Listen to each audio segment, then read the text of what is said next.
Hello student पूर्व class रे आमे प्राणीर जनन विषय पढ़ी सेटा गोटे लंग क्वेश्चन होता ए क्लास रे कौन ना ए क्लास रे आमे मानव जनन बा ह्यूमन रिप्रोडक्शन विषय पढ़ा ये भी तुम गोटे लंग क्वेश्चन हो पार आर प्रायतः बीट गोरे गोटे गोटे सर्ट क्वेश्चन तुम हो पार देखा कौन देती मानव जनन ह्यूमन रिप्रोडक्शन मनीष गोटे स्तन्यपायी श्रेणीर प्राणी अटे प्रजनन जरिया वंश विस्तार करने और मानव जातिर निरवच्छिन्नता निश्चिंत करिबारे उभय पुरुष और स्त्रीर भूमिका रही था बुझी होची तापर आमे हेडिंग करबा कोन ना जुग्मक जनन बा गैमेटोजेनेसिस ताले कोन ना जुग्मक जनन द्वारा शुक्राशय रे शुक्राणु और डिंबाशय रे डिंबाणु सृष्टि हुए एटा भी तुमरो गोटे शॉर्ट क्वेश्चन हे परिबो कोन ना जुग्मक जनन द्वारा शुक्राशय रे शुक्राणु और डिंबाशय रे डिंबाणु सृष्टि हुए शुक्राणु सृष्टि प्रक्रिया को शुक्राणु जनन और डिंबाणु सृष्टि प्रक्रिया को डिंबाणु जनन कहा जाए बुझीला ताले कौन ना मानव जनन ह्यूमन रिप्रोडक्शन होची कौन ना प्रजनन जरिया वंश विस्तार करबा आमर जो मानव जाति अच्छी तार निरवच्छिन्नता बजाय रखिया पई उभय पुरुष और स्त्रीर भूमिका रही तापर आसीबा जुग्मक जनन द्वारा शुक्राशय रे शुक्राणु और डिंबाशय रे डिंबाणु सृष्टि हुए शुक्राणु सृष्टि होगा को शुक्राणु जनन डिंबाणु सृष्टि प्रक्रिया को डिंबाणु जनन कहा जाए थर्ड रे कौन हेडिंग करबा ना शुक्राणु जनन ताले कौन ना स्पर्माटोजेनेसिस पुरुषर शुक्राशय बहुसंख्यक शुक्रोत्पत्ति सूक्ष्म नलिका बा शुक्रजन नलिका द्वारा गठित कौन ना पुरुषर शुक्राशय कहा द्वारा ना शुक्रोत्पत्ति और शुक्रोत्पत्ति सूक्ष्म नलिका बा शुक्रजन नलिका आम कहू ताले ता द्वारा गठित प्रत्येक नलिकार आवरण रही आदिजायक कोष द्वारा जर्मिनाल एपिथेलियम बा जनन अधिच्छेद गठित ताले किए ना आदिजायक कोष द्वारा आमर कौन ना जर्मिनाल एपिथेलियम बा जनन अधिच्छेद गठित यही अधिच्छेदर थिबा कोषरे समविभाजन हेबा फल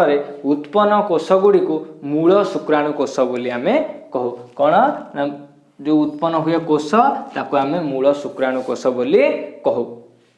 कौन पाई ना ये शुक्राशय रही थाए बा शुक्रजन नलिका से शुक्रजन नलिका रे कौन ना आदिजायक कोष रे किए गठन होइछि जनन अधिच्छेद गठित हला जो जनन अधिच्छेद गठित हला एही अधिच्छेद रे थिबा कोष रे समविभाजन हेबा फल रे उत्पन्न कोष गुडी को मूल शुक्राणु कोष कह जाय से अधिच्छेद रो कौन हबो ना समविभाजन हेबो समविभाजन हेले ताको आमे कोन कहू ना मूल शुक्राणु कोष बोली कहू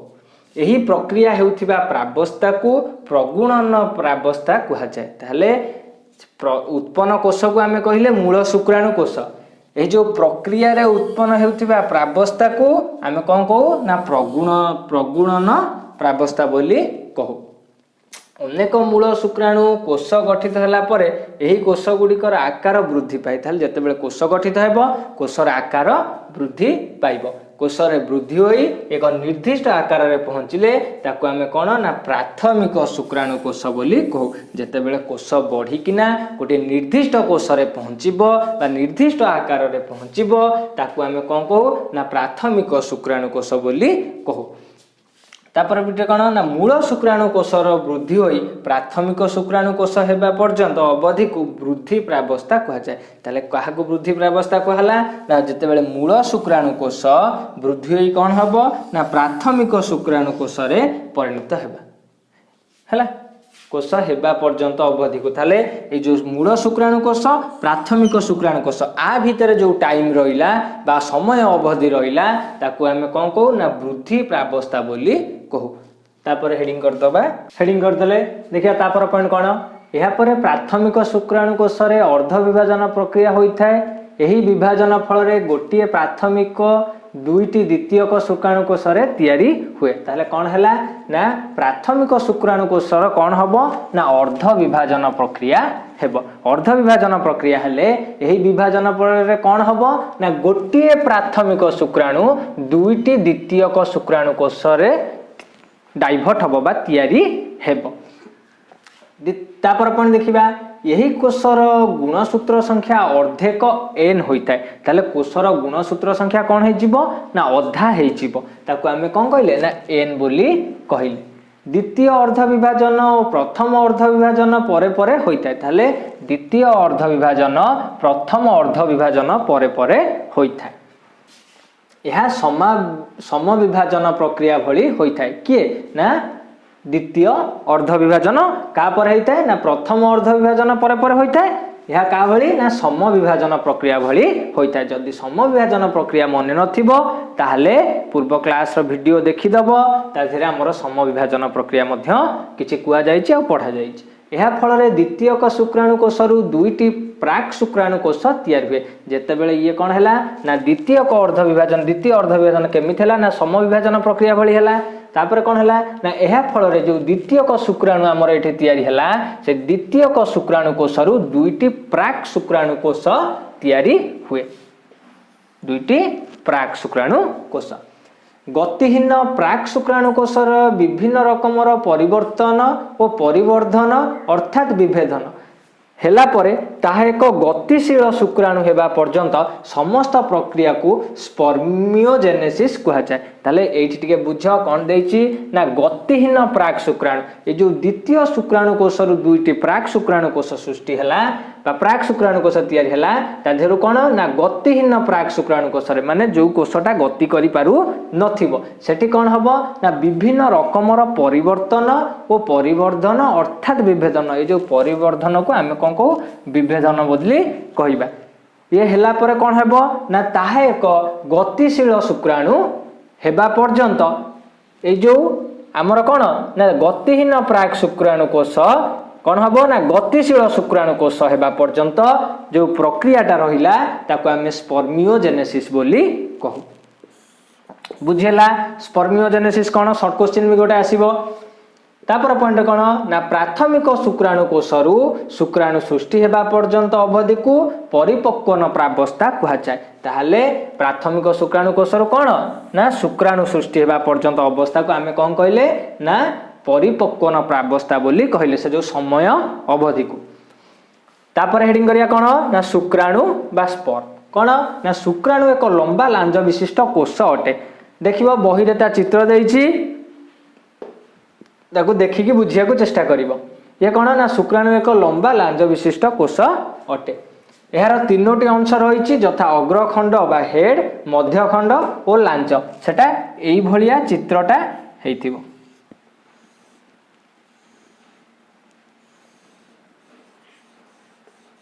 एटा को आमे कहले कोन ना एटा होची तार अग्रभाग बा हेड एटा होची तार मध्य भाग एटा तार लांज बा शेष भाग बोली आमे ताको कहिबा यार गोटे पाखरे रही अग्रपिंडक यह पछकू रही कोष नेष्टि ताहले कौन तार गोटे पार्श्व किए रहा आमर ना अग्रपिंडक रहा बही चित्र थब चित्र देखी बुझा चेष्टा कर अग्रपिंडक गोटे पाखे रही यह पछकू किए रही ना यह पछकू कोष नेष्टि रही मध्यखंड भितर रही माइटोकॉन्ड्रिया हेड और मिडिल पीस भितर थिबा ग्रीवा बा नेक रे अछि सेंट्रियोल ताले कौन ना ये कौटी ना जो मध्यखंड रहा आ भितर रहा किए ना माइटोकॉन्ड्रिया आ हेड आ मिडिल पीस भितर एटा आर भितर भी कि आमर रोची ना ग्रीवा बा नेक रे अछि सेंट्रियोल आ जो बेक पाखटा होची एटा एठी थब कौन तमर ना एठी तमर सेंट्रियोल रही ठीक नेस्टी को लगी किए रहिला ना सेंट्रियोल तमर रहिला मध्यखंड पछकू लंबी सूता परी लांज यह शुक्राणुर चलन रे साहाय्य कले ताले कौन ना जो मध्यखंड रहिला मध्य भाग आमर एटा को आमे कहले कौन ना मध्यखंड मध्य ताकू कहले ता पछकू कौन ना लंबी सूता परी लांज यह शुक्राणुर चलन रे साहाय्य करे बा शुक्राणुर गतिशील हबारे किए साहाय्य कला ना जो मध्यखंड पछकू सूता परी लंबी थाए बुझिला एबे हेडिंग कर देला हम कोन ना डिंबाणु जनन बा हमर कोन दा कहबा इंग्लिश रे oogenesis ताले कोन देखिबा ना स्त्री जुग्मक बा डिंबाणु केमिति ना डिंबाणु जनन प्रक्रिया रे उत्पन्न होइथाय के ना स्त्री जुग्मक बा आमे जा को डिंबाणु से केमिति जात हुए ना डिंबाणु जनन प्रक्रिया रे उत्पन्न हुए बा जात होइथाय डिंबाशयर आवरण सह रहिछि आदिजायक कोष एही कोषर विभाजन फल रे बहु संख्यक मूल डिंबाणु कोष उत्पन्न हुए ताले कार ना जो मूल रे जो रही आदिजायक कोष यही आदिजायक कोषर जितेबाला विभाजन हुए से आमर कौन ना बहु संख्यक मूल डिंबाणु कोष आमर उत्पन्न हुए। कोषर विभाजन समविभाजन प्रक्रिया रे होता है एवं यही अवस्था को प्रगुणन प्रावस्था कह जाए। ताले कहाँ हला ना कोषर विभाजन केमिति हैला ना समविभाजन प्रक्रिया द्वारा होता है। ये जो समविभाजन प्रक्रिया द्वारा हैला यह को आमे कोन ना यही अवस्था को आमे प्रगुणन प्रावस्था बोली कहू। तापर पॉइंट देख कौन देछि ना मूल डिंबाणु कोष तैयारी हैला परे वृद्धि प्रावस्था रे तार आकार रे उल्लेखनीय वृद्धि हुए। ताले कोन ता आकार रे उल्लेखनीय वृद्धि हुए माने अल्प किछि वृद्धि हेबो। एही समय रे मूल डिंबाणु कोष चारि पाखे किछि खाद्य जोगाउथिबा कोष घेरी रुहे। का चारि पटे ना मूल डिंबाणु कोष चारि पाखे किछि खाद्य जोगाउथिबा कोष कोन हबो ना घेरी हेकी ताको रहिबो बा ताको खाद्य जोगाइबो। मूल डिंबाणु कोषर निर्दिष्ट वृद्धि घटिबा परे ताको प्राथमिक डिंबाणु कोष कह जाए। ए जगह कौन है ना उल्लेखनीय वृद्धि है। उल्लेखनीय वृद्धि होगा संगे संगे ता चारिकरे कौन ना ता चारिकरे खाद्य जोगाउथिबा कोष घेरी रहिला। का चारिपटे ना मूल डिंबाणु कोष चारिपटे से जिते खाद्य ताको प्रचुर परिमाण पाइला से कौन है ना मूल डिंबाणु कोषर निर्दिष्ट वृद्धि घटिला। से घटिला परे ताहाको आमे कौन कहू ना प्राथमिक डिंबाणु कोष बोली कहू। तापर पॉइंट देख परिपक्वन प्रावस्था रे प्रथम पर्याय रे प्राथमिक डिंबाणु कोषर अर्ध विभाजन हुए। केतेबेले ना जेतेबेले फास्ट स्टेज बा प्रथम पर्याय रे कौन हबो ना प्राथमिक डिंबाणु कोषर अर्ध विभाजन हेबो। फल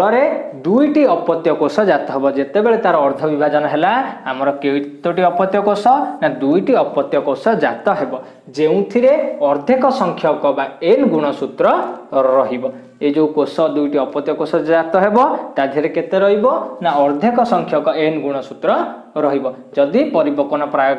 प्रावस्था रे प्रथम पर्याय आमर 20टी गुणसूत्र अच्छी से अर्ध विभाजन हेब फल जो दुईटी अपत्य कोष सृष्टि हेब ता देहरे कौन आधे 10टी रहिबो ता देहरे मध्य 10टी रहिबो। तेबे अपत्य कोष दुईटी रे कोष जीवकर परिमाण कम बेसी हेबारु गोटिए कोषर आकार अन्य कोषर आकार ठारू यथेष्ट बड़ हुए। कौन हुए ना जितेबाला अपत्य कोष दुईटी रे कोष जीवकर परिमाण कम हुए ताले जितेबाला कोष रे कोष जीवकर परिमाण कम बेसी हेबारु कोष बड़ किंबा छोट होइथाय। ताले एठी जितेबाला कोष जीवकर परिमाण कम हुए कोउठी ना अपत्य कोष दुईटी रे कम बेसी हेबारु गोटिए कोषर आकार अन्य कोष ठारू यथेष्ट बड़ हुए। ताले जार अधिक हैतबो ताले से बड़ हम जार कम होइथबो से छोट हो जीवो। बड़ कोषटी को द्वितीयक डिंबाणु कोष कह जाए। ताले से जो बड़ कोष को आमे कहले द्वितीयक डिंबाणु कोष आ छोट कोष को आमे कहले प्रथम पोलार बॉडी। बुझिएला। तापर पॉइंट देख एही प्रावस्थार द्वितीय पर्याय रे द्वितीयक डिंबाणु कोष एवं प्रथम पोलार बॉडी रो समविभाजन होइथाय। ताले कौन ये जो प्रथम पोलार बॉडी हला आर कौन है ना समविभाजन है। ये जो द्वितीय डिंबाणु कोष कौन है ना ये प्रावस्था द्वितीय पर्याय द्वितीयक डिंबाणु कोष एवं प्रथम पोलार बॉडी समविभाजन हुए। केतेबेले ना तार द्वितीय पर्याय प्रथम पर्याय एटा हला द्वितीय पर्याय कौन है ना द्वितीयक डिंबाणु कोष एवं प्रथम पोलार बॉडी समविभाजन है। किंतु जो दुईटी अपत्य कोष हुए सेमानकर आकार मध्य बड़ छोट रही है। तापर पॉइंट देख बड़ कोषटी डिंबाणु हुए और सानटी द्वितीयक पोलार बॉडी हुए। ताले बड़ कोष जी है ताको आमे डिंबाणु कहलु जे सानटी है ताको आमे कौन कहलु ना द्वितीय पोलार बॉडी बोली कहलु। प्रथम पोलार बॉडी रो विभाजन फल रे दुईटी अतिरिक्त पोलार बॉडी हुए। जेतेबेले प्रथम पोलार बॉडी रो विभाजन हेबो ताले कोन हबो ना दुईटी अतिरिक्त पोलार बॉडी सृष्टि हेबो। लास्ट पॉइंट देख कौन लिखा ना परिपक्वन प्रावस्थार शेष गोटे प्राथमिक डिंबाणु कोषरु गोटे डिंबाणु और 3टी पोलार बॉडी तैयार हुए। ताले केतेटा ना गोटे डिंबाणु कोड सृष्टि है ना प्राथमिक डिंबाणु कोषरु गोटे डिंबाणु आ 3टी पोलार बॉडी तैयारी है। ताहले आमर ह्यूमन रिप्रोडक्शन सरीगला बा मानव जनन। नेक्स्ट क्लास रे आमे पढ़िबा कोन ना पुरुषर जनन तंत्र। जदि कोन डाउट रहिला ताले कमेंट कर।